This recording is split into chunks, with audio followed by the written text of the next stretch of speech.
with the facts that I have in mind, or misallocation facts. So, so that way, if I run out of time, I've at least described what I think are some emerging facts from this literature. One, which people have just persistently found, is that Tfpr, there's more dispersion in it in developing economies than in advanced economies. So that's like the US versus China and India, and I'll show you some evidence of that. But people have started to fill in other countries. Mexico is closer to, say China and India than the US, and France is closer to the US than China and India. So that's one fact. And they potentially have large implications for aggregate efficiency. So another emerging fact is that Tfpr is strongly increasing in TFPQ. Now I mentioned you don't want to use Tfpr as a proxy for TFPQ because they're not the same, but that doesn't mean that they're not correlated. Like firms that are very efficient, have big market shares, may be able to exploit that in the form of big price markups, for example. That doesn't mean the price markup is the same as how efficient it is. It might be it's more related to its market share or its distance and quality from its competitors. But interestingly, this relationship is stronger in developing economies. So that's interesting from the point of view of there could be different incentives in terms of investing in TFPQ, investing in productivity.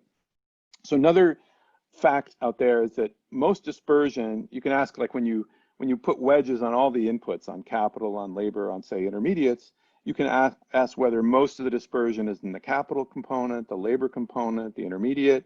And the answer is it's mostly a common component. Like some firms have high values of average products of capital, labor, and materials, and other firms have low ones. That's more of the dispersion in Tfpr than any one component standing out.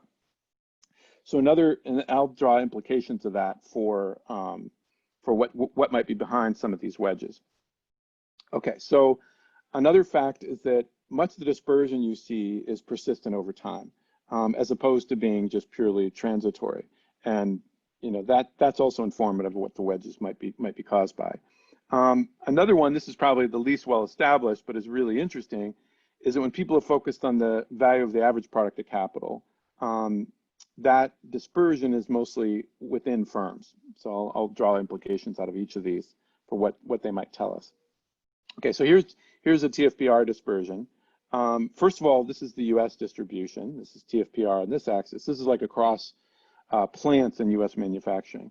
First of all, notice there's a ton of dispersion. So whatever your theory is, it's got to be not that the US has perfectly equated Tfpr across firms. Even this is within industries, within like 4-digit industries. So it's not, whatever it is, it's not perfect in the US. But there's more dispersion in China and India. And you can't quite see it here that these differences here are a big deal, because these are like a factor of 4, firms that have twice the average and half the average. So that can lead to big differences in aggregate output if this dispersion truly reflects misallocation. If these are like state-owned enterprises in China that have really low Tfpr, and then private ones that are starved for inputs over here, there could be a huge gain from reallocating inputs from these really low marginal product firms to these really high marginal product firms. And so maybe a non-trivial part of China's growth has precisely come from narrowing this. So this gap between China's distribution and the US distribution narrows over time as they shrink the size of their public sector, or their state-owned enterprises, for example. Okay, so I'll skip this on TFPQ dispersion in the interest of time. So fact 2 was Tfpr tends to be increasing in TFPQ. This is some data for plants in Indian manufacturing. This is TFPQ of a plant relative to the industry mean, and this is their Tfpr. So this is a strong positive. This is put in bins, so it looks even stronger than it is, but you can see it's very systematic. And one of the advantages of using these micro data sets, connecting to the big data initiative, there's so many observations that the standard errors on something like this are very small. So that's why I'm not even emphasizing for this talk. So a potentially related fact is if you look at, well, I guess this starts to make me say, if they're so strongly connected, then maybe, so suppose this was due to tax rates. If you're efficient, you get big and then you face a higher tax rate. So that's why your Tfpr is bigger. That might affect your dynamic incentives. Like you might have less incentive to increase your TFPQ, to invest in that, if when you're bigger, you become more formal and subject to higher taxes and regulations. So this is average employment over the life cycle. It's really steep in the US as firms age, as plants age, and it's much flatter in Mexico and even flatter in India. So one is an example of a potential dynamic implication of this static strong correlation between Tfpr and Tfpq that's stronger here than here. That might contribute to this gap that you see. Firms may be investing less as they age here relative to the United States. And people have filled in a lot of other countries since then. The US has tended to be an outlier on the upside. So like Western European countries are in here, and then India tends to be an outlier on the downside. Okay, I've already touched on this. I'm gonna skip over this in the interest of time. So another fact is that I mentioned is that most of the dispersion in Tfpr seems to be a common component rather than a relative component. And that matters because if you thought everything was driven by financial frictions, you'd think it would show up in the average product to capital more than the other inputs. Or if you thought it was all wage markdowns. So this says something like markups that affect the value, all the value of average products of all the inputs, or a common revenue subsidy, or a common measurement error of some sort. Okay, so another fact I mentioned was persistence in Tfpr differences. So most of this, most of the variances in the firm or plant fixed effect. So this is really important. These are a couple of papers that have documented it. David and Venke for US publicly listed firms, Chinese industrial firms. I have a recent paper with Mark Bills and Kian Varan where we look at Indian plants and US plants. So it's broader in the sense that it's not just big firms, but it's narrow in the sense that it's only manufacturing. But the fact that the majority of the dispersion is some common component means that something like persistent markup differences or persistent measurement error or persistent tax or subsidy differences. This is really important because one of the debates when you see all this Tfpr dispersion is maybe it's just adjustment costs. There's nothing that can really be done about it. There's just some natural, firms get shocks and it takes them a while to accumulate capital or decumulate capital, for example, or labor. So, but the fact that they're very persistent though is not consistent with this being driven by financial frictions or adjustment costs, because firms can kind of undo those through self-financing of their investment over time or by accumulating the input that's subject to adjustment costs over time. So a corollary that David and Venke emphasize is if these things are adjustment costs, either say convex adjustment costs are generating this dispersion and there's nothing governments can or should do about it, then you should see a lot of persistence in investment rate differences across firms. You don't, which suggests that it's not, that adjustment costs are not the dominant source of these differences. So a related thing, if you think about non-convex adjustment costs, then you should see a ton of volatility in investment. And one of the interesting things when people compare, say, the US and India, is if you think, well, India might just have bigger shocks. The thing that's interesting is there's actually less reallocation of labor across plants and capital across plants in India than there is in the United States.